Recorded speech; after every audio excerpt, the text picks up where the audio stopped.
They say the snow still remembers her, that on silent nights in the north, a rider crosses the white hills, alone, silent, forgotten by time, but not by legend. Her name was Tomoe Gozen, the woman who rode into death and vanished into myth. Come close, let me tell you what history dared only whisper.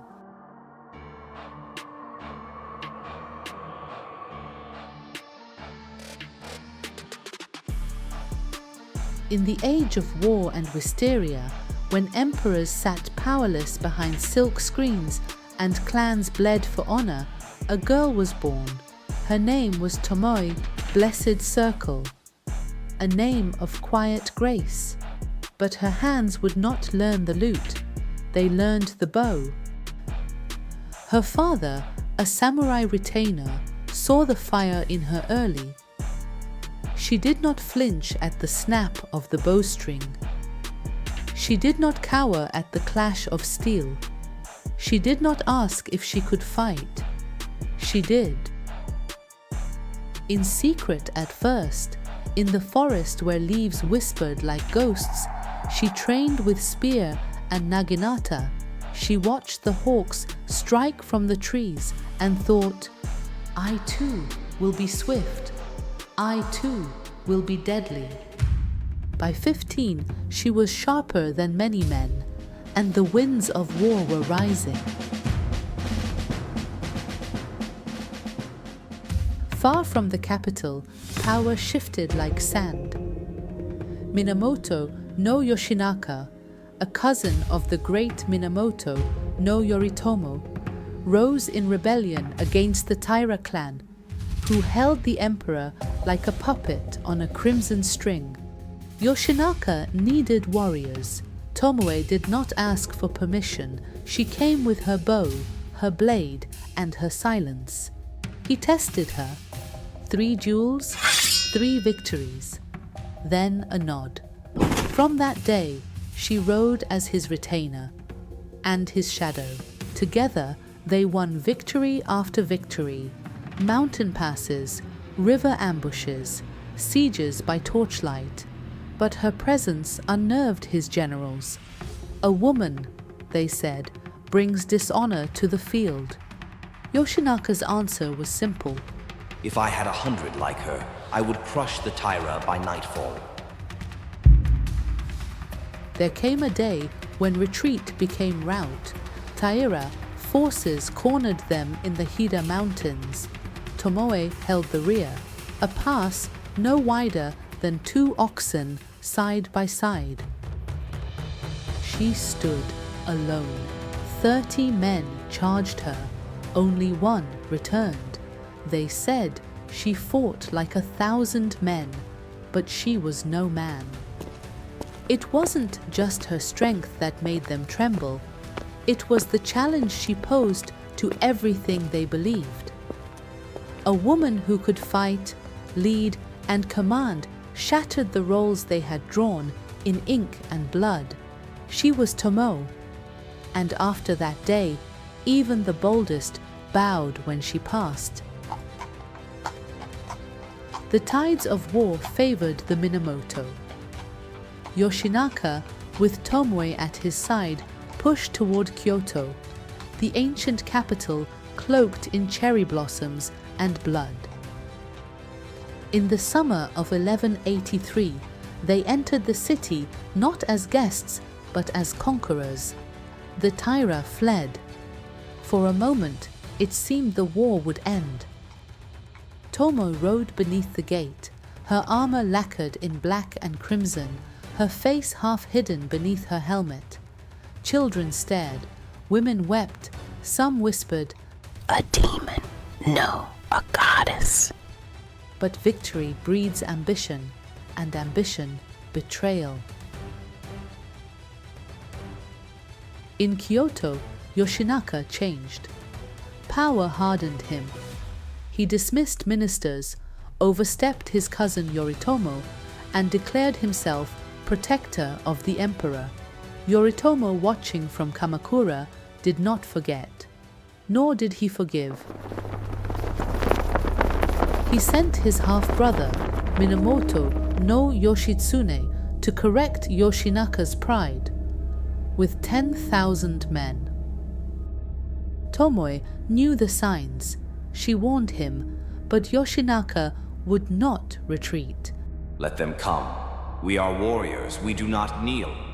And so the noose tightened. As snow began to fall over the plains of Uji, Yoshinaka fled Kyoto with what forces remained. Tomoe rode beside him, one of the last loyal. Behind them, betrayal and fire. Ahead, the mountains and death. They rode through sleet, over frozen rivers. Soldiers starved, some deserted. Tomoe rallied those who stayed. Even now, her blade spoke louder than fear.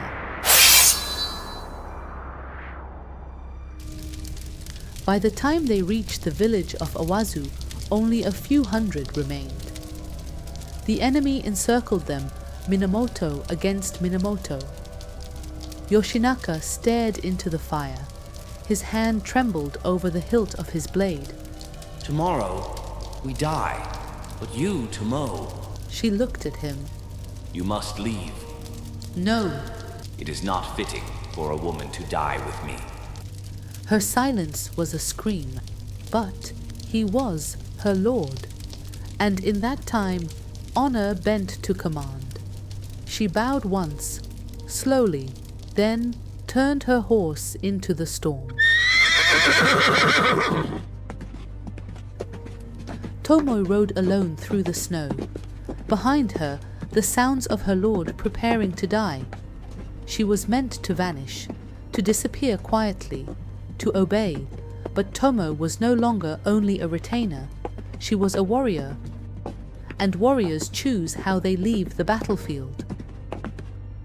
In a war written by men, she was expected to disappear quietly, to surrender her sword without a sound.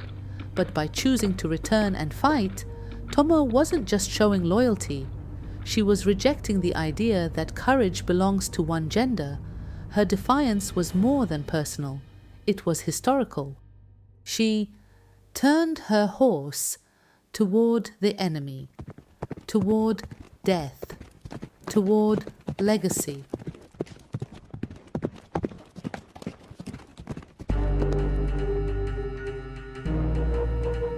On the plains of Awazu, thousands of warriors gathered. Among them, one towered above the rest, Onda no Hachiro Moroshige, a man known for crushing helmets with his bare hands. Tomoe charged. Her blade moved like wind through wheat. She cut through one, then two, then three. Men screamed her name, some in fear, some in awe. Moroshige met her. Steel rang in the air. He laughed. She did not. Their blades clashed again and again, until finally she struck. One clean blow. His head fell to the snow.